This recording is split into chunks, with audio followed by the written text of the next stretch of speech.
안녕하세요. 행복 나눔 토크 살리는 이야기 김치현 야구보입니다. 반갑습니다. 네, 여러분 계절이 바뀔 때마다 평소보다 기분이 좀 달라지죠. 여러분은 어떤 계절을 좋아하십니까? 봄, 가을, 여름, 겨울 없네요? 제가 할게요. 겨울. 네, 그래요. 이 사계절마다 다 매력이 있어서 그때마다 바뀌는 거에 행복을 느낄 수도 있지만 계절이 바뀌는 것에 스트레스를 받는 분도 있습니다. 보통 봄 탄다, 가을 탄다 그렇게 얘기를 하잖아요. 그런 것처럼 이 사람들이 스트레스를 받는 게 계절일 수도 있고 또 다양한 게 있을 수 있는데요. 여러분은 어떤 거에 스트레스를 받는지 또 지금 시청하시는 분들은 어떤 것에 스트레스를 받는지 궁금합니다. 그 얘기들을 모아봤거든요. 먼저 만나겠습니다. 제가 스트레스 받을 때는 주로 이제 아이나 또 남편이 직장에서 돌아오면은 직장에서 받은 스트레스를 저에게 얘기할 때 그때는 제가 어떤 얘기를 어떻게 해줘야 될지 그거를 잘 몰라서 그때 이제 제가 좀 마음이 불편하거든요. 그러면은 그런 것들을 같이 공감을 해줘야 되는 건지 어느 편에서 제가 풀어줘야 되는지 그런 걸 모를 때 좀 많이 스트레스 받고요. 그다음에 이제 제가 이렇게 사람 관계를 하다 보면은 그 중간에서 이제 말을 전해올 때 그럴 때 좀 스트레스가 좀 쌓이는 것 같아요. 제 의견을 전달을 상대방한테 잘 해서 그걸 이해를 시키고 싶었는데요. 그게 전달이 잘 안 되고 나중에 생각이 나서 그걸 내가 후회한 적이 있었거든요. 그래서 그 부분에 대해서 나 자신에 대해서 스트레스를 좀 받은 적이 있었어요. 딸이든 남편이든 누구든 동생이든 제 마음을 몰라줄 때 전 너무나 많이 사랑하고 있는데 그런 사랑하는 마음을 제가 잘 표현할지도 모르고 또 상대방이 그 마음을 잘 몰라줄 때 서운해하거나 뭐 이럴 때 그럴 때인 것 같아요. 네, 여러분은 어떤 것에 스트레스를 받는지 같이 얘기를 들어봤는데요. 저는 시간에 스트레스를 받습니다. 이 항상 주어진 시간에 자리에 앉아서 청취자들을 만나야 하고 그게 못 지켜지면은 사고거든요. 그래서 항상 1분 1초가 저에게는 굉장히 스트레스로 다가오기도 하는데 자, 오늘 강사님도 1분 1초를 다퉈서 저희 행복을 만들어주기 위해 오셨거든요. 한국분노관리연구소장 이서원 소장님 모시겠습니다. 네.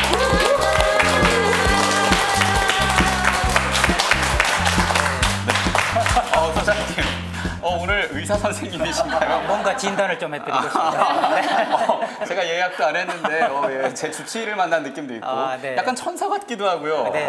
예. 연말이 된 것 같기도 하고. 그렇죠. 네. 약간 시상식 느낌도 있고. 예. 그래서 오늘 이 순백의 재킷을 보니까 제 눈이 환해지면서 스트레스가 좀 풀리는 느낌도 있지만 스트레스는 일상에서 정말 떨어질 수가 없는 그런 것 중에 하나죠. 그럼요. 예. 스트레스 없는 삶이라는 것은 생물이 아니다.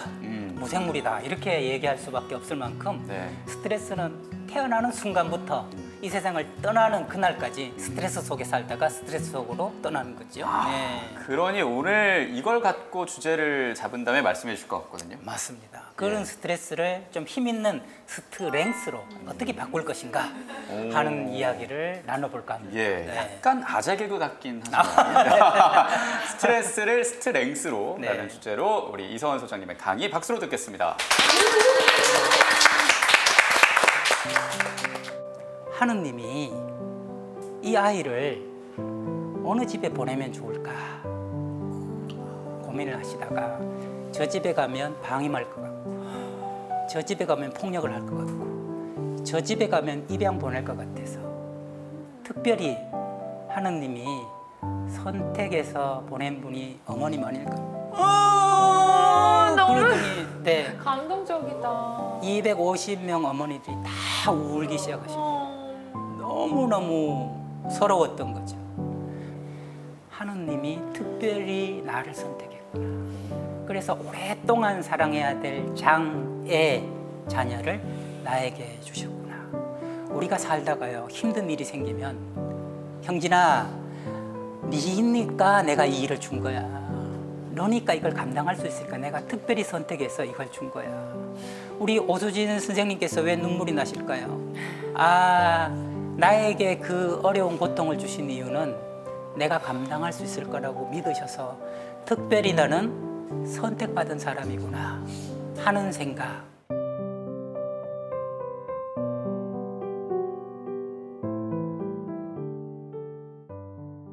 제가 이제 상담을 배우는 선생님이 있습니다. 27년째 우리 선생님한테 매주 가서 스트레스를 풀고 옵니다.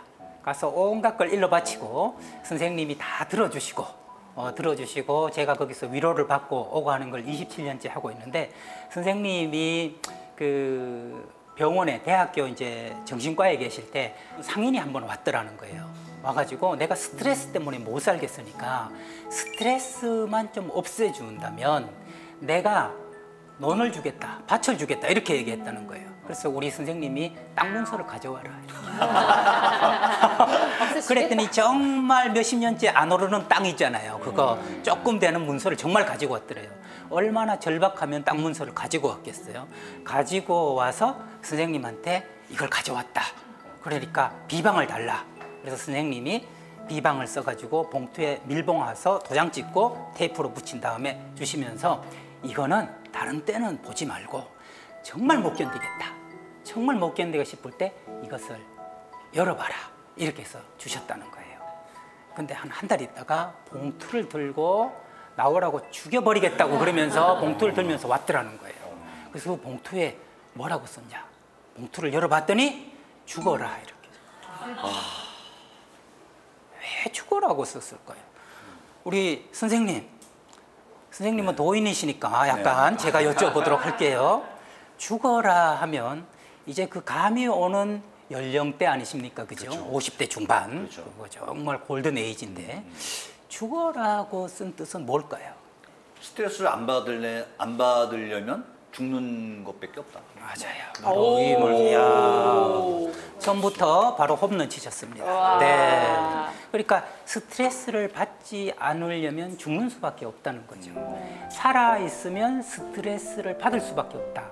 그래서 스트레스는 극복하는 것이 아니라 관리하는 것이다 하는 깨달음을 주셔서 땅 문서는 가져가시고 상담료만 주셨다는 거죠.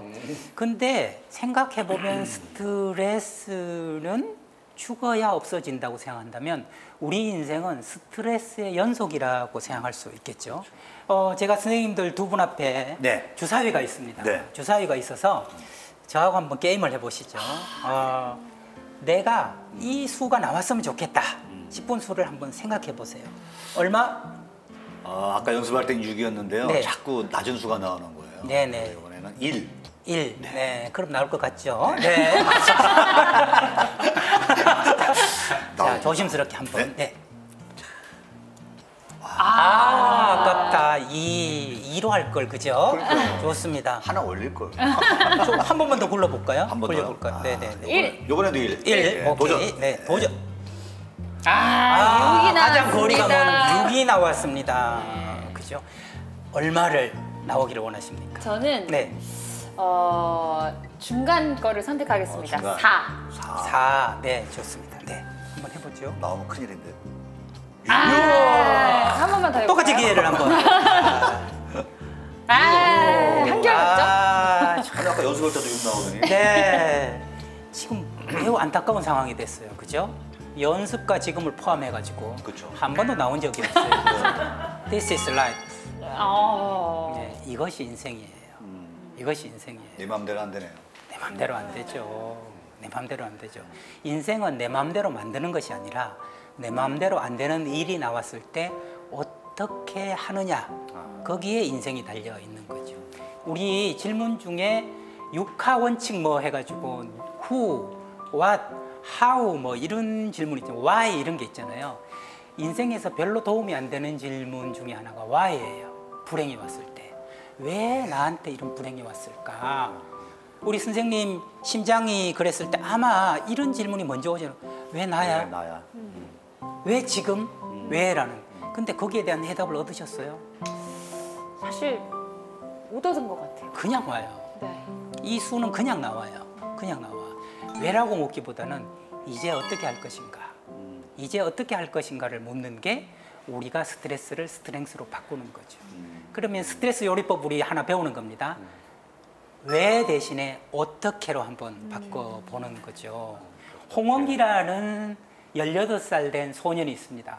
여러분이 유튜브를 찾아보시면 그 홍원기라는 우리나라에 딱 한 명 있는 사람인데요. 18살 소년인데 소아조로증이라는 희귀병 우리나라 한 명인데 8배로 빨리 나이가 들어요. 그래서 머리카락이 나지 않습니다. 나는 왜 머리카락이 나지 않을까? 밖에 나가지를 못하는 거예요. 밖에 나가면 사람들이 일제히 쳐다보는 거죠. 엄마의 스트레스 말도 못하죠. 본인은 얼마나 스트레스를 받았겠어요. 근데 부모가 참 대단한 게 이런 얘기를 했대요. 네가 머리카락이 안 나는 게 부끄러운 게 아니라 다른 사람과 비교해서 너를 부끄러워하는 게 부끄러워하는 일이다. 너는 너일 뿐이다. 라고 부모가 이야기를 했죠. 그래서 유튜브를 한번 시작해 보면 어떻겠니? 그래서 유튜브를 시작해서 지금 100만 뷰를 보고 수십만 뷰를 보는 걸로 유튜브를 가족이 운영을 하고 있습니다. 그 유튜브에서 어떤 이야기를 하냐 하면 이제는 더 이상 왜 머리가 나지 않느냐고 묻지 않습니다. 유튜브를 하고 많은 응원을 받으며 깨달은 점이 있습니다. 제 머리에는 머리카락이 나지 않는다는 것을요. 받아들여야 했습니다. 모든 것이 마음먹기에 달려있다고 결론을 내리게 되었습니다. 날 수 없는 머리카락에 매달리지 않기로 했습니다.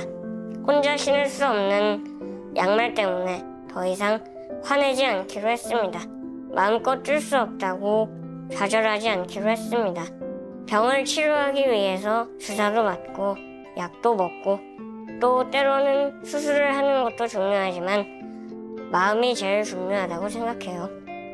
내가 불행하다고 생각되면 불행해지는 것이고 내가 행복하다고 생각하면 행복해지는 것입니다. 인생은 한 번뿐이잖아요.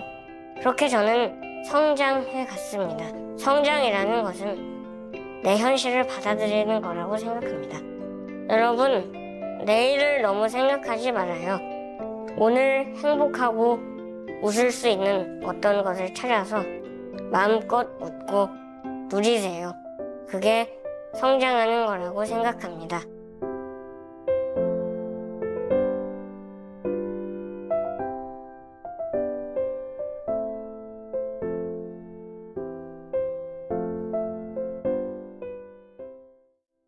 스트레스는 그것을 받아들이는 순간 스트렝스로 준비할 날개짓을 시작하는 거죠. 이 홍원기 학생이 이야기한 거예요. 성장이란 뭐라고요? 현실을 받아들이는 거라고 얘기했어요. 그러면 여기서 한 걸음 더 나가 봅시다. 성숙이란 뭘까요? 성숙이란 그런 나를 괜찮게 생각하는 게 성숙입니다. 그래서 사람이 성숙된다는 것은 나이가 50이 되고 60이 되면 괜찮아. 원래 내가 이렇게 실수를 자주 해. 이렇게 이야기하는 거죠. 그러니까 이 홍원기 학생의 이야기를 통해서 우리는 성장과 성숙이라는 것을 배우게 돼요. 있는 그대로 나를 좋아하게 되는 것. 나의 현실을 받아들이고 있는 그대로 나를 좋아하게 되는 것이 성숙이다.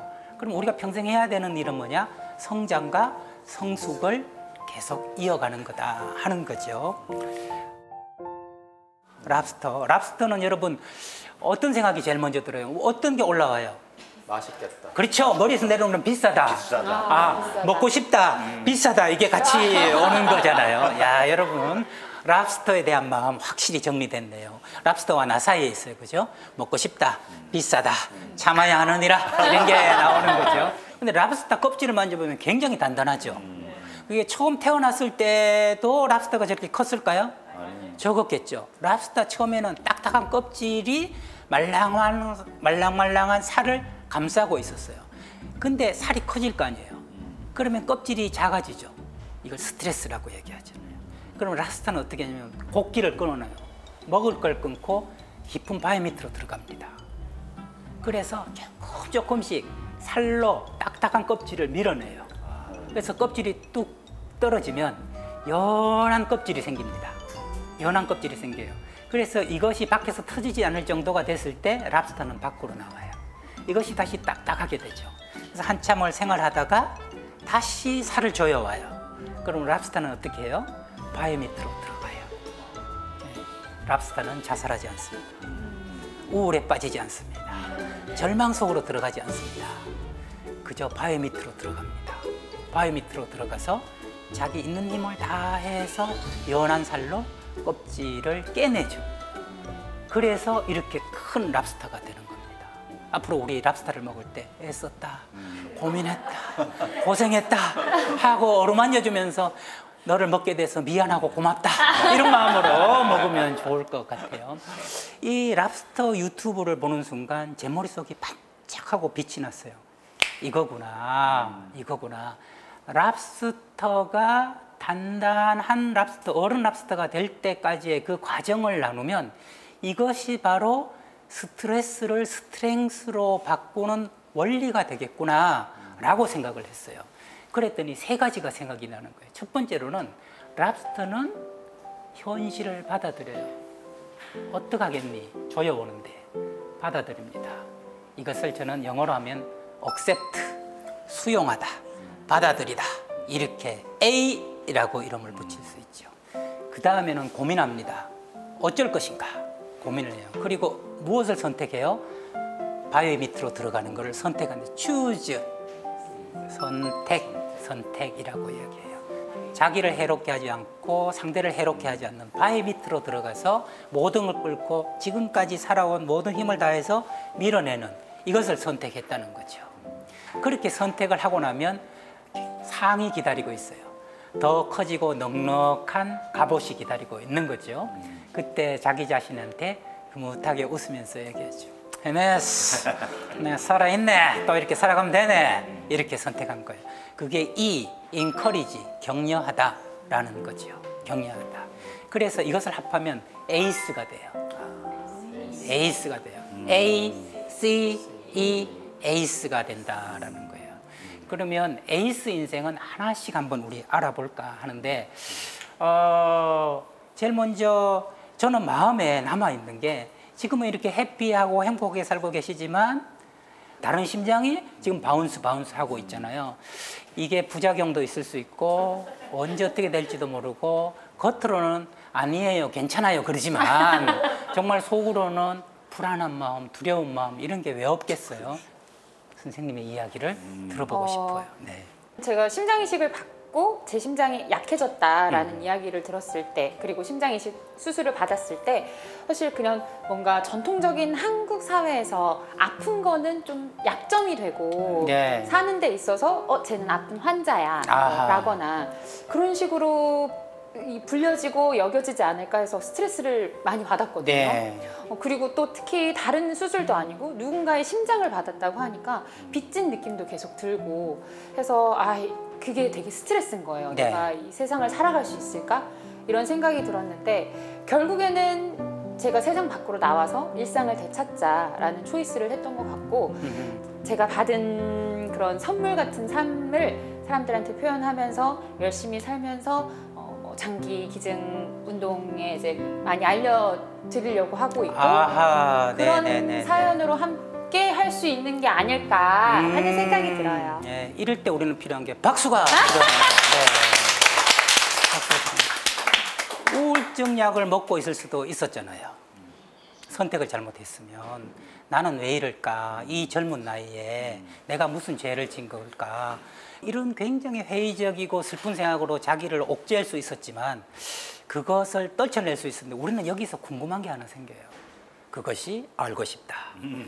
도대체 어떤 힘이 나로 하여금 웅크린 게 아니라 나아가게 만들었을까?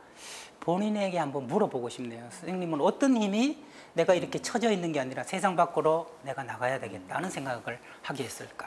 사실 제가 심장을 받게 된 게 사랑 때문인 거잖아요. 어떤 분이 세상을 떠나기 전에 내가 마지막으로 할 수 있는 일이 사랑을 나누는 일이고 사랑을 베푸는 일이다라고 생각을 하셨으니까 기증을 서약하셨고 그러므로 제가 그 심장을 받을 수 있었던 거잖아요. 그래서 그 사랑을 다시 나도 세상에 이제 내놓으면서 다른 뭐 수많은 두 번째 삶들을 기다리고 있는 환자들이나 네. 그런 분들에게 도움을 줬으면 좋겠다 하는 그런 그 사랑이 아닐까 싶어요. 야, 오늘 강의 끝났어요. 집에 가셔도 돼요. 더 이상 보탤 말이 없이 내가 당신에게 한 것을 당신도 다른 사람에게 해주세요. 그분의 이야기를 내가 이어받아서 실천하고 있다.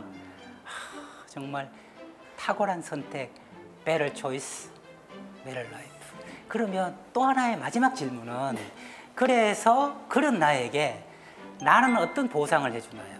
그 큰 일을 겪고 멋이 중원디라는 생각을 한 멋이 거예요. 중원디. 네, 네, 멋이 네. 중원디. 멋이 중원디. 네. 내가 이렇게 열심히 일하고 열심히 돈 벌어서 결국 뭐 할 건데 라는 네, 네. 생각을 들으면서 하루하루를 좀 재밌게 살아야겠다. 아, 하루하루에 충실해야 되겠다라는 생각이 들어서 일을 줄이고 네. 노는 시간을 많이 만들었어요. 놀홀릭으로. 맞아요. 그래서 최근에는 막 캠핑도 다니고 아하. 네, 그런 제가 여가 생활을 즐기는데 투자를 많이 하기 시작했어요. 딱 어느 시간을 정해놓고 그때는 무조건 놀자.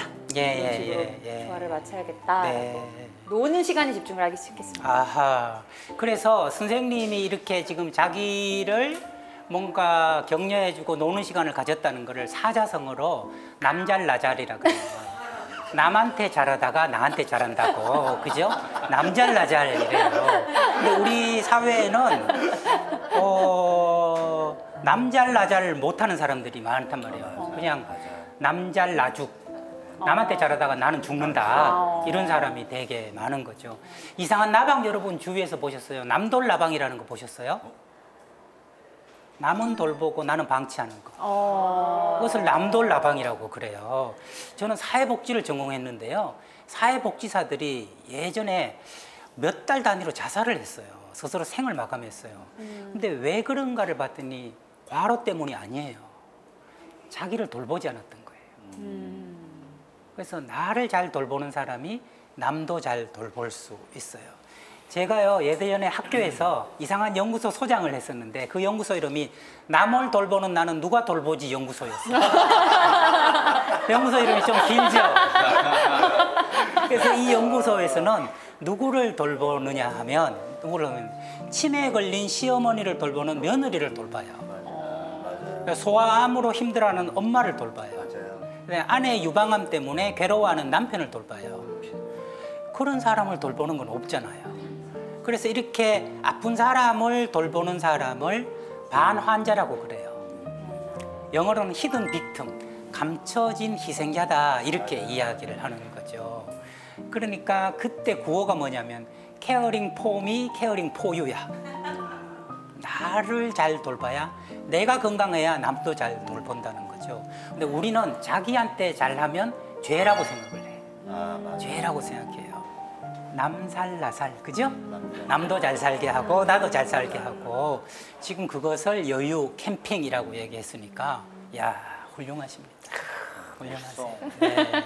이게 바로 에이스 모델이라는 거예요. 그럼 하나 한번 우리가 알아보려고 그러는데요.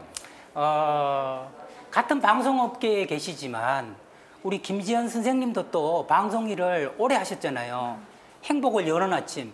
맨날 남 행복만 열어줘. 남 행복만 열어주고 내 행복은 언제 여는겨? 그랬을 때 아마 아까 스트레스가 뭘까 하는 게 우리는 오늘 이야기해 보려고 그러는데 선생님의 스트레스는 뭘까 하는 게 집에 임산부, 임신한 아내가 있으니까 제가 코로나에 걸릴 수 없는 거예요. 임신을 한 상태에서 코로나19에 걸리면 병원을 찾기 힘들 정도.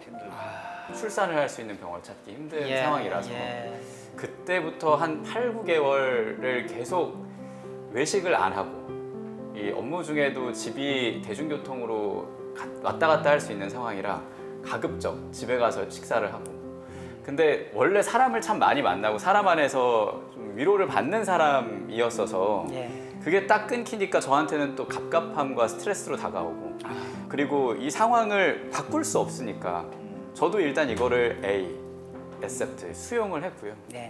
그 다음에 제가 선택을 했던 거는 가족이었죠. 계속 가족을 받고 아내한테 고마웠던 거는 그때 또 재택근무가 가능해서 제가 점심을 집으로 먹으러 갔을 때 가급적 같이 먹으려고 시간을 내줬어. 음흠. 그렇게 서로 인커리지 하다 보니까 네. 건강한 상태로 출산이 야, 됐던 것 같습니다. 우리 박수가 또 필요하네요. 그때 사실 돌아간다면 얼마나 가슴을 졸였겠어요. 스트레스를 받았겠어요. 근데 우리는 살면서 이런 얘기를 했을 때 박수만 받고 싶은 게 아니라 여기에 대한 의미를 부여받고 싶어요. 내가 왜 선택을 잘한 걸까에 대해서 의미를 부여받고 싶어 하는 거죠. 지금부터 의미 부여가 나갑니다. 네. 첫 번째로는 나이키 정신이에요. 나이키 정신, just do it이라고 그랬어요. just do it. 내가 하느님 앞에서, 예수님 앞에서 할 수 있는 일이라고는 그저 할 뿐이에요. 나의 선택 사항이 아닌 거야. 코로나가 오거나 오거나. 나는 진인사 대천명처럼 주의 뜻대로 하소서. 그러나 저는 그 말을 하기에 부끄럽지 않도록 최선을 다해서 제가 할 것을 하겠나이다. 이게 바로 외식을 다 끊고 사람을 다 끊고 했던 나이키 정신. 나이키 광고 하나 하셔도 돼요. 이게 첫 번째 의미 부여고요.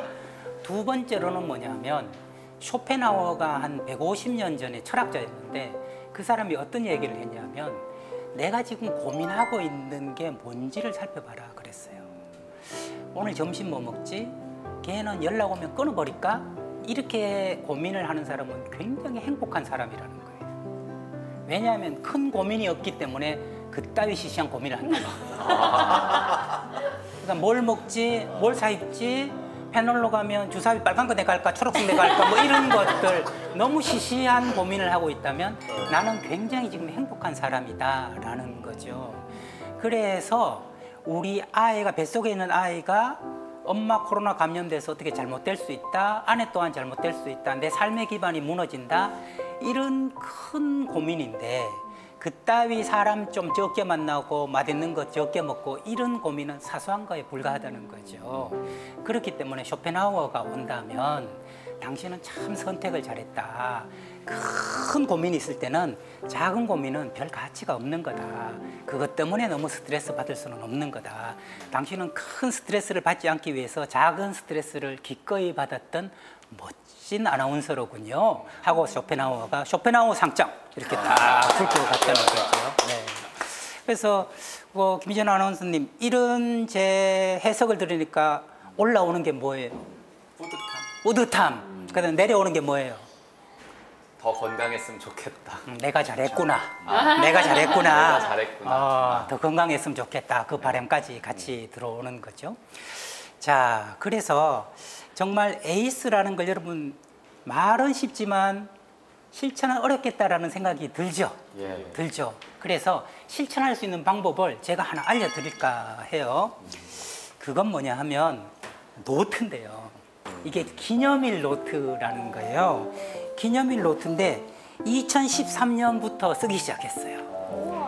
이게 뭐냐 하면 안에 뭐 이렇게 뭐 빽빽하게 되어 있죠. 네. 빽빽하게 되어 있어요.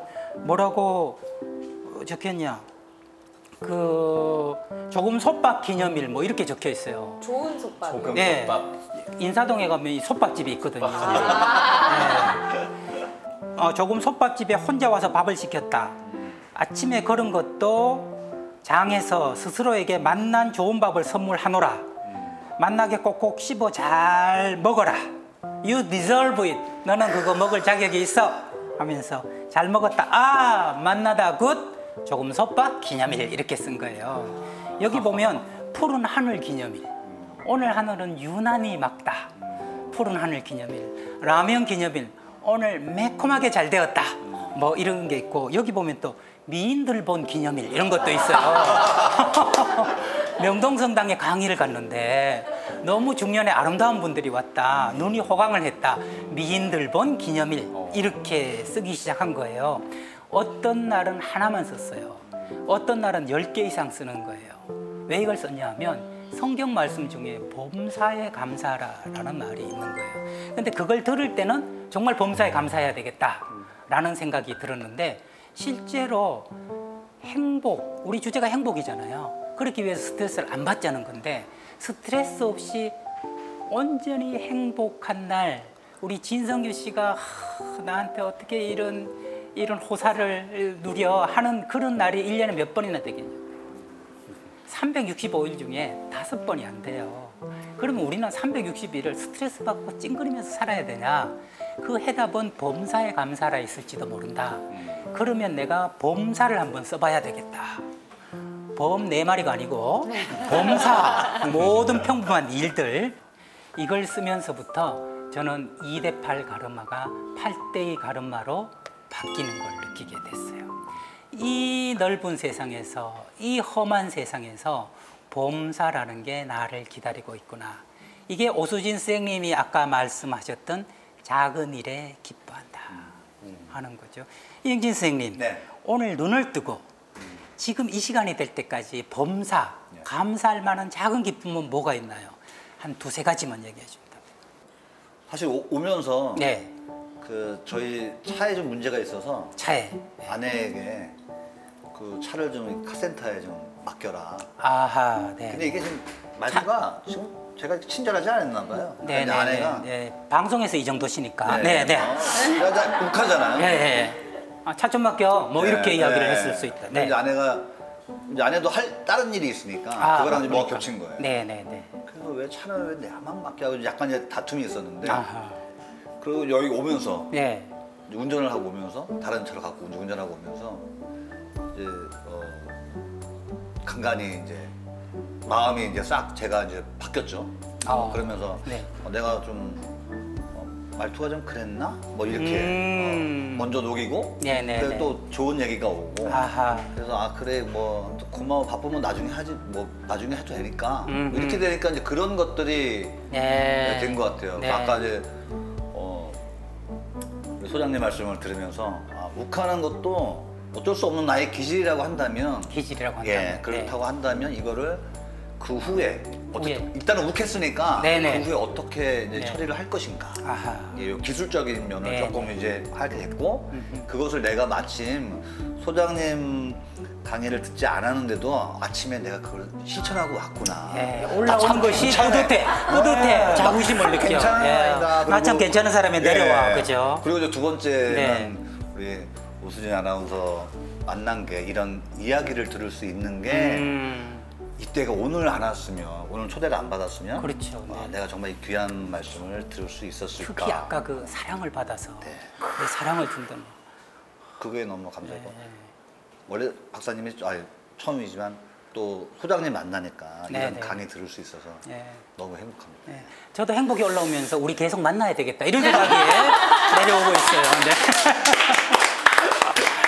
처음에 그 차 좀 맡겨라고 얘기했다가 내가 말이 셌나?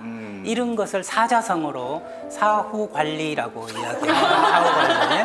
사후 관리를 지금 굉장히 잘 하시는 거라고 보이는 거죠. 더 철저히 사후 관리. 네, 사후 관리. 사후 관리가 정말 중요합니다. 뭐 일을 벌렸으면 사후 관리를 맞아요. 섭섭하지 않게 해줘야 네, 해야 돼요, 되거든요. 진짜 해야 섭섭하지 않게. 울렸으면 달래줘야 되는 맞아요. 거죠. 그죠? 그래서 우리가 지금 말씀을 들으면서 야, 우리는 누구나 사실 알게 모르게 에이스를 실천하고 있구나. 근데 우리가 제일 잘 못하는 게 사실은 초이스 같지만 인커리지를 잘 못해요. 그런 나한테 대접을 잘 못해준다 하는 이야기죠. 그런 나를 욕하지 마. 욕하지 마.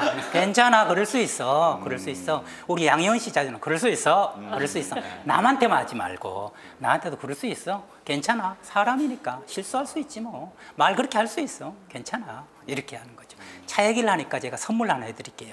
차를 몰고 가다가 러시아워 시간 있잖아요. 네. 저는 그 러시아 아워인 줄 알았는데 이제 러시아 한다고 러시아 아워더라고. 그죠? 그죠? 이렇게 몰려든다고. 그 러시아어 시간에 차가 굉장히 막히면 짜증이 올라. 올라오는 게 뭐야? 짜증이 올라와. 인간들이 왜 또 차를 다 몰고 왔어? 뭐 이런 생각이 나잖아요. 이게 스트레스잖아요. 이 스트레스를 없앨 수 있는 방법을 알려드릴게요. 또 하나는 차가 갑자기 끼어들잖아요. 끼어들 때 스트레스 확 받는단 말이에요. 이러면서 막 욕이 나와요. 그죠? 욕이 나올 때 욕을 안 나올 수 있는 방법을 알려드릴게요. 차 얘기를 하셨기 때문에. 일단 차가 막히면요. 선생님만 저 따라 해보세요. 저 사람은 좋겠나?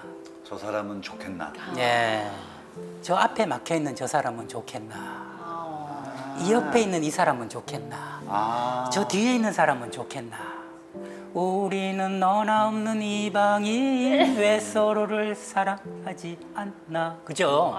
저 사람은 좋겠나. 다 스트레스예요. 나만 스트레스라는 생각이 스트레스를 가중시킨다는 거죠. 근데 이번에는 갑자기 끼어든다. 이거는 이거 정말 싫죠, 그죠? 한 번은 이해가 되는데 갑자기 두 번은. 딱 끼어드니까. 갑자기 끼어들어서 잠깐 옆으로 갔다 오면 막 욕을 했대요. 막 남편이 끼어들 때마다 저 자식은 막 이렇게 욕을 했대요. 아내가 옆에서 조용히 이렇게 얘기했대요. 여보, 그 욕 누가 듣지? 이랬대요. 멋지지 않아요? 여러분도 앞으로 남편이 그러면 여보, 그 욕 누가 듣지? 이렇게 한번 얘기하는 거예요. 남편이 그 얘기를 했더니 당신이 듣네. 저 사람은 못 들어. 당신이 내가 듣는 거야. 얼마나 멋진 표현이에요. 화 잘 내기. 화 잘 내는 거죠. 여보, 그 소리 누가 듣지? 내가 듣지. 그래서 이런 남편을 위해서 제가 개발한 거 있습니다. 선생님, 여러분 지금 손을 이렇게 들어보세요. 오른손 드셨어요? 차가 끼어들고 있어요. 자, 저 따라요. 언제 가시라고? 들어가세요. 들어가세요. 예. 사람이 엘리베이터를 타면 언제 가장 스트레스를 받냐 하면 손이 뻗을 수 없는 뒤에서 못 누르고 있을 때 이때 스트레스를 엄청 받아요. 제 스트레스 안 받는 사람 몇 층 가세요? 이렇게 하는 사람 스트레스를 안 받는 거거든요. 내가 주도권을 가질 때 사람은 스트레스를 받지 않는다. 근데 내 주도권을 차가 끼어들었어. 이럴 때는 엄청 화가 나는 거예요. 내가 천천히 가도 됨에도 불구하고 누가 주도권을 지가 잡고 있어. 통제권을. 그럴 때 어떻게 해요? 이렇게. 차가 천천히 끼어들면 여러분 저 따라 해보세요. 이렇게 다시 들고 복습. 천천히 끼어들면 이렇게. 빨리 끼어들면 이렇게. 얼른 가가가가가. 예, 맞아요. 가가가가 이렇게 이야기를 하는 거예요. 그럼 스트레스를 훨씬 적게 받는다. 와, 스트레스만 받고 살아야 되는 게 인생이라고 생각했는데 이걸 스트렝스로 만들 수 있는 많은 방법들이 있네 하는 것들을 우리는 지금 하나씩 배워나가고 있어요. 그렇죠? 그러면 이번에는 하나씩 예를 들어서 한번 생각해 보죠. 먼저 억셉트. 저희 선생님이 구순이 다 돼 가신다고 그랬는데 이시영 선생님의 1년 대학 후배세요. 네. 그래서 제가 우리 선생님께 이시영 선생님 다음으로 나간다 그랬더니 출세했구나 이렇게 이야기를 하시는 거죠. 정말 제가 출세를 한 거죠. 출세를 했어요. 출세를 해서 이제 우리 선생님 말씀을 드리면 선생님은 몸에 17가지 질병 같은 게 있으세요. 그 다음에 눈 한쪽을 실명하셨어요. 그리고 한쪽은 한 1m 앞밖에 못 보고 황반 변성이 있으세요. 그 다음에 심장 수술도 하셨어요. 온몸이 제대로 성한 데가 없으세요. 그런데 너무너무 행복하시대요. 비결이 궁금하잖아요. 우리 선생님은 눈만 뜨면 아직 살아있구나 하고 고맙다고 생각하시는데 비결이 뭡니까? 라고 여쭤봤어요. 그랬더니 우리 선생님이 뭐라고 하냐면 내가 80평생 살면서 얻은 철학이 할 수 없지 뭐. 할 수 없지 뭐. 운다고 옛사랑이. 그죠? 우리는 같은 세대예요. 맞죠? 울고 분다고 눈이 바로 보이겠어. 심장이 제대로 하겠어. 뭐가 제대로 되겠어요? 할 수 없지 뭐. 이거는 체념이 아니라는 거예요. 이것이 억셉트. 받아들이는 거라는 거죠. 억셉트. 할 수 없지 뭐. 그리고 선생님이 붙이시는 거예요. 그럼에도 불구하고 할 수 없지 뭐. 내가 면역 체계에 이상이 있을 게 예상됨에도 불구하고 내가 할 수 있는 무엇이 있어. 아직까지 남부지방 폭풍 조심하십시오. 이렇게 이야기할 수 있는 힘은 나한테 있는 거예요. 할 수 없지 뭐. 그럼에도 불구하고 오수진 기상캐스터로서 KBS에서 열심히 한다는 거예요. 그래서 바로 이것이 억셉트의 정신이자 초이스라는 거죠. 할 수 없지 뭐. 여러분 오늘 같이 해봐요. 할 수 없지 뭐. 할 수 없지 뭐. 할 수 없지 뭐. 할 수 없지 뭐. 강의 기대했지만 할 수 없지 뭐. 뭐 저 정도는 때문에 할 수 없지 뭐. 그래도 뭐라도 메모라도 하고 뭐라도 하자 이렇게 선택을 하는 거잖아요. 근데 진정으로 위대한 힘은 무엇에 있냐면 억셉트가 아니라 초이스. 여러분 눈치채셨다시피 초이스. 선택에 있어요. 베럴 초이스 뭐라고? 베럴 라이프라고 이야기했잖아요. 여러분 그 사회적 약자라는 말 들어보셨죠? 사회적 약자, 소수자들. 그 사회적 약자 중에 장애인이 들어갑니다. 근데 장애인을 낳았어요. 아마 말은 하지 않지만 우리가 임신했을 때 혹시 두려움 중에 하나가 얘가 장애를 가지고 태어나지 않을까 하는 두려움이 있어서 항상 병원에 가서 괜찮겠죠? 발은 5개, 발가락 5개, 손가락 5개 괜찮겠죠? 이런 걸 우리가 묻잖아요. 근데 장애인이 태어나는 것은 이것은 어쩔 수 없는 일이잖아요. 태어나고 나서 엄청난 스트레스를 받아요. 어떤 스트레스를 받습니까? 장애에 대한 가장 무서운 폭력은 시선의 폭력이에요. 흘끔흘끔 쳐다봐요. 어디 가도 계속 이렇게 쳐다보는 거죠. 본인도 느끼잖아요. 그걸 스트레스로. 그래서 장애인 자녀도 스트레스를 받지만 며느리가 이상한 게 들어와가지고 우리 집에 장애인이 없는데 저런 애가 태어났다. 이런 얘기를 시댁 식구들한테 들을 때, 그렇죠? 실제로 이 밭에 씨앗을 준 것은 남편인데도 그렇잖아요. 근데 아내에 대한 비난과 너 때문에 이렇게 됐다. 주로 동원되는 소리가 뭐냐면 우리 집안에 그런 사람이 없는데, 옛날부터 그런 적이 없는데, 그런 이야기 때문에 우울해요. 그다음에 또 뭐예요? 내 인생이 아이한테 저당 잡힌 것 같아. 늘 24시간 아이한테 묶여 있어야 되니까 그 엄마의 스트레스는 보통 엄마의 스트레스하고 비교가 안 될 정도로 높은 거 아니겠어요? 제가 학교에 있을 때 저의 석사 논문을 이제 석사 때 지도 교수님이 계셨는데 앞이 안 보이셔요. 앞이 안 보이셔요. 저는 장애라는 것을 저 나름대로는 길장자의 사랑했자, 길게 사랑해줘야 되는 사람이 장애인이다. 저는 이렇게 생각을 해요. 이것도 스트레스를 스트렝스로 바꾸는 방법인데, 우리 선생님이 수업을 마치고 오세요. 마치고 오면 제가 물어봐요. 선생님, 어떻게 강의는 잘하고 오셨어요? 그러면 선생님이 뭐라고 하시냐면, 애들이 하도 떠들어서 쳐다보지도 않고 했어. 자기 장애를 가지고 농담을 할 수 있다면 그 선생님은 장애와 더불어서 잘 살 수 있는 거예요.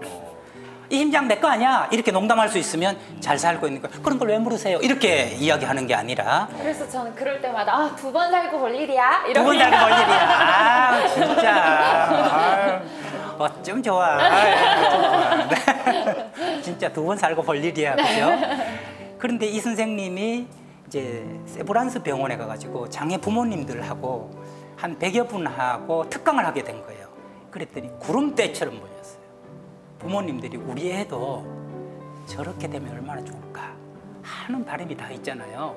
그래서 어머니들이 구름대지 원래 한 100여 분이 와야 되는데 한 250분이 와서 복도까지 다 앉았어요. 쭉 앉았어요. 선생님이 있고 저는 이제 조교로 따라갔죠.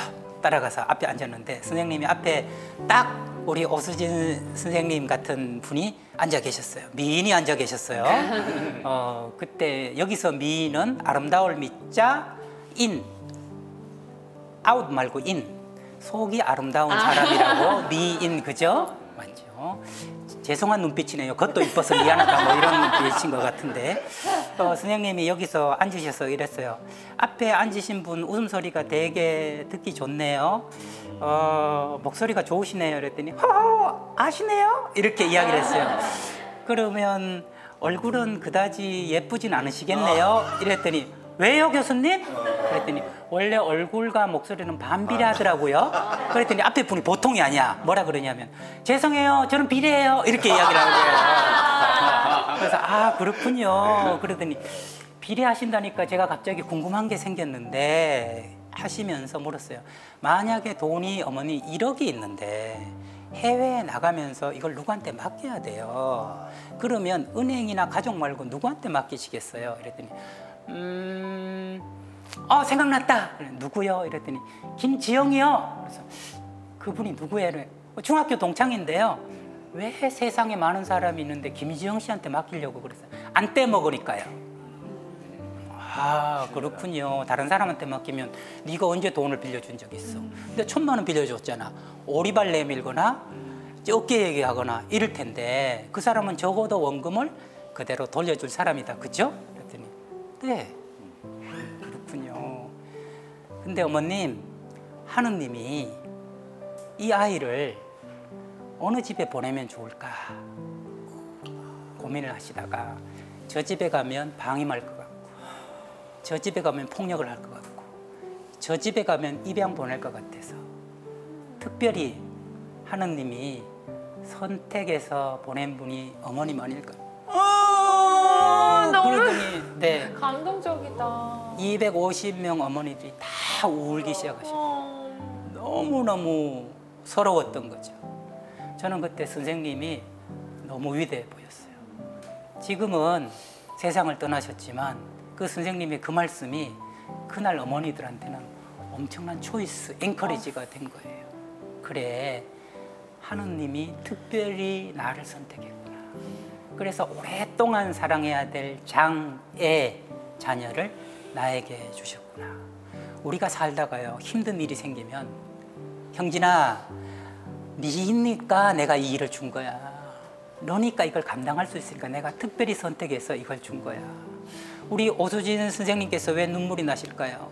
아, 나에게 그 어려운 고통을 주신 이유는 내가 감당할 수 있을 거라고 믿으셔서 특별히 나는 선택받은 사람이구나 하는 생각. 그래서 이 말 한마디가요, 우리는 밥을 먹고 사는 것 같지만 사실은 말밥을 먹고 살아요. 귀한 말씀을 듣고 산다는 거죠. 그러면서 선생님이 이런 말씀을 덧붙이시더라고요. 어머님은 언제 행복하세요? 언제 행복하세요? 못 걷던 아이가 일어나서 걸으면 행복하세요? 그런 일은 잘 오지 않습니다. 웃지 않던 아이가 한번 웃어줄 때 그때 행복한 거 아닌가요?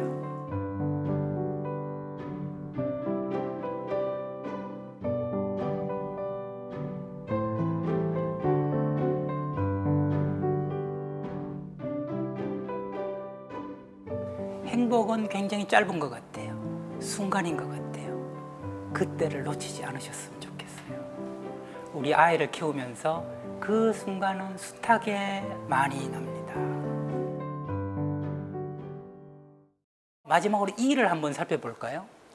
인커리지인데 저는 결혼하기 전에는 한 해에 한 번 저를 고급 레스토랑을 데려갔어요. 여기 하얀 그 수건 가지고 오는 데 있잖아요. 그런데 뭐 뚜껑 이렇게 열어주는데 거기 가서 옆에 가격표를 보지 않아요. 쿡쿡쿡 찍어요. 무슨 말인지도 모르는 걸 쿡쿡쿡 찍어요. 쿡쿡쿡 찍어. 그러면 딱 가져와요. 그거를 딱 먹으면서 저한테 이러는 거예요. You deserve it. 아, 너 먹을 가치 있어. 먹을 자격 있어. 이렇게 이야기를 해주는 거예요. 시간 강사 시절을 할 때는 동해 7번 국도로 무조건 한 달에 한 번씩 가요. 차를 몰고. You deserve it. 할 만한 가치 있어. 하면서 딱 그러면 한 달 강의가 너무 잘 되는 거 있죠. 결혼을 했어요. 그랬더니 그 짓을 하면 돼요, 안 돼요? 안 되잖아요. 안 되잖아요. 제가 결혼하고 교수 생활하면서 월급이 25일이었어요. 25일이 되면 호텔 뷔페를 갔어요.